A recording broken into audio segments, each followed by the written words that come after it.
What's good, YouTube? It's your boy Jojo London, and I'm back with another banger. Today we are reacting to the day Larry Bird showed who Michael Jordan, who is the boss.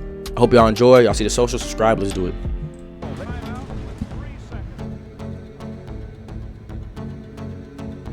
Being on the throne is not just about being the king. It's about being the rival to beat. And you also got to be willing to prove your superiority to any opponent who aspires to kingship. No cap. And that was exactly the situation for Larry Bird in 1986. Okay. I'd much rather guard Michael Jordan than Larry Bird because you have to play the game as a thinker when you're playing him. Sorry, y'all. With that statement alone, sorry, was that James Worthy? I'm sorry if I'm. Do not butcher me in the comments. I'm still getting used to this. Y'all gotta help me. That might be James Worthy. I'm sorry if I'm wrong. I'm so sorry. But what he said right there, that should just tell you how dangerous Larry Bird was. He can't jump like Michael. He can't run like Bron. You feel me? But he's just as if matter of fact, he's more effective just because he has to rely on those aspects of his game rather than his athleticism. That's why he said that. Michael Jordan. Shout out all my old heads. You have to play the game as a thinker when you're playing him. The Celtics forward was not only coming off one of the most successful individual seasons in league history, winning his third consecutive regular season MVP and hoisting the Larry O'Brien while earning his second finals MVP. Oh my God. To receive this award for the third time. Bird was changing the game. He was. The whole conception of the small forward was different after his time in the NBA. But just when he looked like he was the undisputed king, a new lion was coming to the pride. A young Michael Jordan came into the league, making a difference right from the start. And from the very first... Damn, right from the start. Is Michael Jordan one of the best? I don't want to say one of the best. Would y'all say Michael Jordan's first 3 years in the NBA is some of the best basketball? Or do we have to discredit that due to the fact that he wasn't winning? What would y'all say? First moment, he made it clear to Larry that he wasn't afraid of him at all. The Celtics were still the better team, but MJ put on one of the greatest performances in playoff history against Boston in 1986. Okay, one for dribble. About who was the better player on the hardwood. And from then on, the rivalry burned hotter than ever. See, Larry Bird had a mission. For his entire career, he had been the undisputed best player in the NBA. But now, a 23-year-old kid who was averaging 37 points Oh my, a game was sheesh. challenging him. Michael Jordan scoring, though, I know y'all love Larry. I know Bird game, we love Larry. But Michael Jordan scoring was insane. Like, all he did was score. For the reign of the king of world basketball, the Bird had already proved it all. His legacy was Okay, Bird. but his honor was in jeopardy. And that was something that he wouldn't allow. The reason I like that. was simple. Bird was bidding to become the GOAT of basketball. Bird had been breaking every barrier in existence since arriving to the NBA. In 1979, Bird signed a contract with the Celtics to become the highest paid rookie in league history at 6. What? Larry Bird was... All right, y'all. Y'all know what? Y'all know what that mean. Hey, I just worked out today, but y'all know what to say. Larry push-ups. Hey, let's start this. The new Larry push-ups. Hey, I'm a little sore, but I'm about to knock off 20 for y'all. Let's do it. A lot of y'all older, make sure y'all still staying active in the gym. You feel me? Let's do it. For Larry Bird, let's go. You're not as good as Larry Bird. You're good, but you're not as good as those guys. You know, I had to listen to all this, and that put so much wool in that fire that as a basketball player, I'm trying to become the best that I can. You know, you look for any kind of messages that people may say or do to get you motivated to play the game of basketball at the highest level, because that is when I feel like I excel at my best. Shout out my supporters, man. I love y'all. $150,000 per year. Oh my God. As soon as he arrived in the NBA, Larry wreaked havoc. He finished 4th in the MVP race during his rookie year. During the next 3 seasons, not only did he win the NBA ring for the first time in 1981, but he also finished 2nd in the MVP race 3 times. And his averages during this stint? 22.6 points, 10.9 rebounds, and 5.7 assists. Oh my God. But something happened during the summer of 1983. Okay. Bird went from being the second best player in the league to a completely legendary player, and absolutely superior to his eternal rival, Magic Johnson. What? Thus began his incredible 3-year stint in which he became one of the greatest players of all time. Oh my From God. 1983 to 1986, Bird achieved 3 NBA MVPs. After winning the 1984 championship and being, for the first time in his career, MVP of the finals, Bird ascended in the NBA What? and wrote his name in the history books forever. During those 3 seasons, Larry averaged 26.2 points, 10.1 rebounds, and 6.7 assists per game. That's elite. Clap it up, man. That's elite.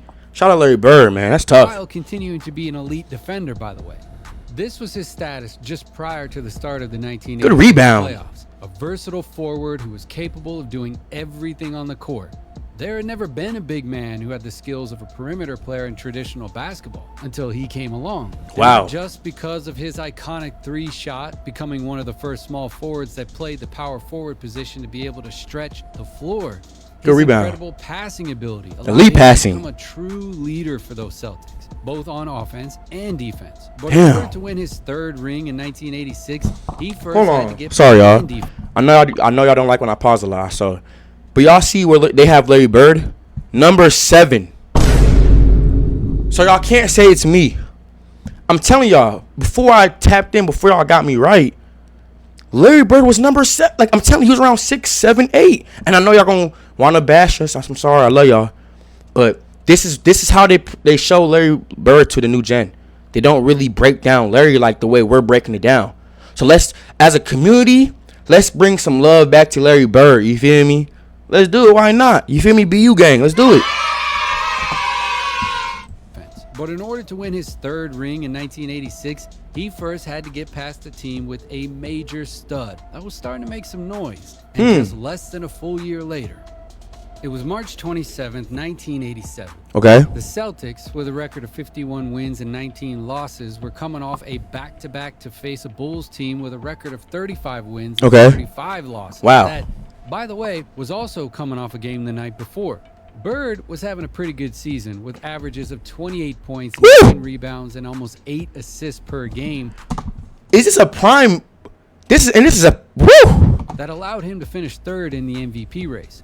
While Jordan, who would end up finishing 2nd, was averaging an absurd 37 points per game. The Wow. Celtics came out with an unusual starting 5 due to the absence of Dennis Johnson, who was replaced by Jerry Sitching. And playing away from home, they knew it would be a tough game. Yeah. But right from the first plays of the game, Bird showed what kind of night he was going to have. His I love to pull up. off-ball movement was elite, basically, because of his enormous basketball IQ, his fakes. I mean, this was one of the most dangerous men in basketball without the ball in his hands. That, Wow. coupled with the gravity he generated from his mid-range and long-range shooting, Good was shot. lethal. Plus, he was a typical player who was blessed by the divine touch, okay? Yeah. But once again, his arsenal from the low post was unpredictable. He had great touch around the rim. It's easy to find samples of his off-ball ability and gravity, as it was often his easiest way to score. But on this day, his mid-range shot was touched by a magic wand. Huh? He just couldn't miss, and he was able to abuse it again and again and He is again. smacking them. Meanwhile, Jordan began to realize the enormous attention he was getting from the Celtics defense, which every time he attempted a drive sent multiple bodies to stop it from the Celtics. Sorry, y'all. This play highlights, no disrespect, Michael Jordan. Like, look at the Celtics defenders. All 5 defense are about paying attention to Mike. Look what Mike does. Through the legs on the cross.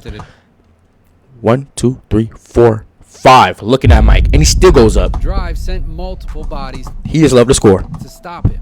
But far from getting advantages only without the ball in his hands, Larry was also able to score in ISOs from the low post. Good shot. A move that decades later, Mavs legend Dirk Nowitzki patented and made his own. If y'all want to see some Dirk content, let me know.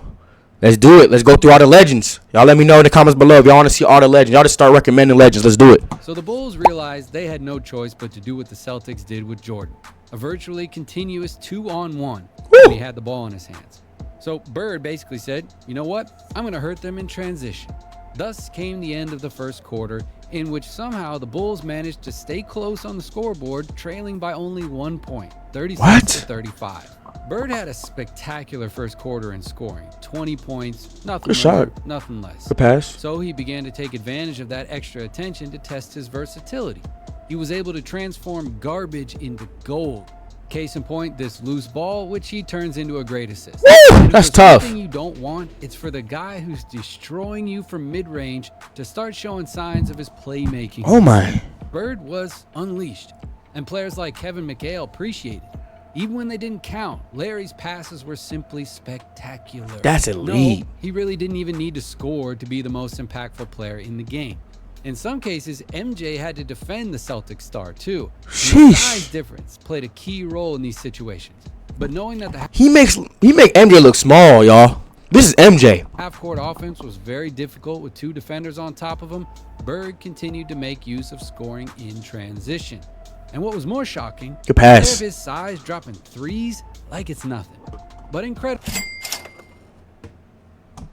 despite Bird's 33 points in the first half, the Bulls managed to go into halftime trailing by only 3 points. Thanks in part to the 16 points MJ had scored during the first 2 MJ's quarters, a crazy scorer. When the third quarter began, Larry kind of relaxed offensively. He decided to use his gravity to try to find better options for his teammates, as he knew he would need one more offensive threat to take the game easily. Stepping up on defense, the Celtics got stops on Jordan that allowed them to get easy baskets on the other end of the court. But Bird continued his playmaker role for most of the rest of the game. As he led his team on defense with actions like this one. He was certainly a player who had no great problem defense. with his hands. I'm sorry, y'all. I did not know Larry Bird was that good at defense. Like I think that's the most surprising thing about this is I'm learning. I knew Larry Bird was a dog. I feel like we all had that mindset, like Larry Legend. But the defense aspect, I definitely see why y'all have Larry Bird. Most of y'all in my comments have Larry Bird like top 5, because that defense aspect is very big. Because when I played back in the day, I love defense. But when Larry attempted a shot during the second half, it was to score. And he kept sending occasional reminders to the Bulls defense. Reminders that one player was not going to be enough to guard him. In front of a United Center packed with more than 18,000 fans, the forward was having a legendary game. The Celtics allowed just 22 points in the third quarter, by the way, and managed to head into the final quarter with a 9-point lead. And after resting for a couple of minutes, Larry continued to do whatever his team needed to do Good shot. to win. These Celtics were good.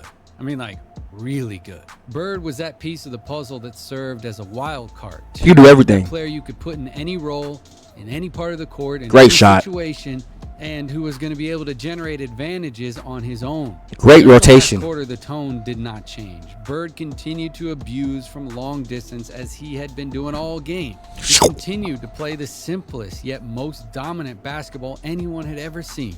But one of the virtues of genius is to make what seems complicated really easy, you know? And despite the Bulls' final scare, who managed to cut the deficit from 11 points to 4, the Celtics defense stepped up to close the game. Months after MJ scored 63, the forward only had to play 100% for one half to show him that if he wanted to, he could do it too. 33 points in the first half, 41 in the game. That went down in history as one of the greatest displays of ego any player in the league could perform. The difference is Larry's ego also made his teammates better. Weeks later, the Celtics met the Bulls again in the first round of the playoffs, and the result was the same as last year.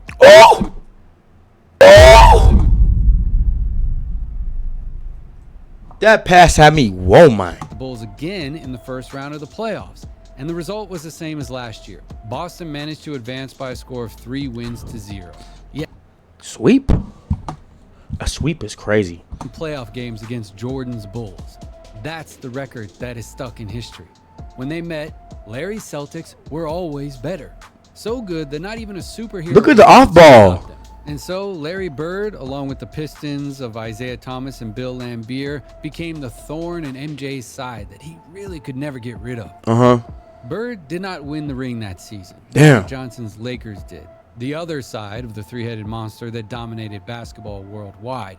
But even if he didn't win the championship, Larry did world basketball a favor. Mm-hmm. He taught Jordan that he still had a long way to reach his full potential. No, I feel He that. taught him that scoring isn't always enough. Damn. That's so real. Long way to reach his full potential. He taught him that scoring isn't always enough, and that he needed to become a leader capable of bringing out the best in his teammates. Larry Bird is a... That top 10 is coming, bro.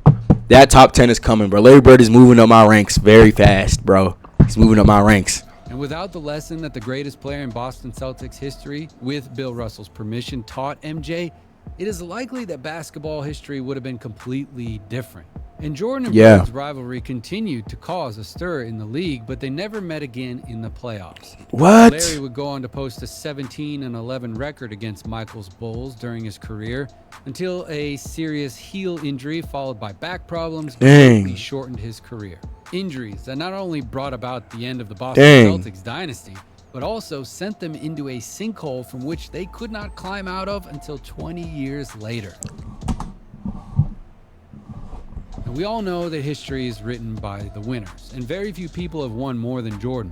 And Larry Bird has kind of gone down in history as underrated compared to Jordan. Yeah, for sure. He was a forward who changed the traditional definition of basketball and who starred in one of the most competitive eras ever. Yeah. And let's not forget that from 1983 to 1986, there was not a single player on the planet able to face him. No one. All right, that's it for this one. Thanks for watching. Hey, man. Larry Bird is... The more I watch Larry Bird, the more I get inspired, bro. He's a legend.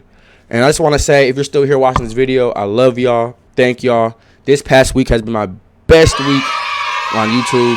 Everything is going up. I'm grateful. My goal was 500 before December. And we're already basically at, what, 600, 700? Y'all are insane. I love y'all so much. I have a lot more content on the way. A lot more reactions. I know y'all love Larry Bird, but y'all recommend some other legends that I want to learn about. Tell me about Magic. I don't know nothing about Magic. I don't know nothing about Kareem. You feel me? So y'all recommend some other legends. We're going to keep on learning about Bird, but I want to just become like the young man that's like has an old soul in terms of the game. You feel me? So y'all keep educating me. Y'all keep teaching me game. I love y'all. This has been very fun. I got great more content on the way. Y'all keep on subscribing. And y'all stay tuned for more. All right? I love y'all. Let's do it.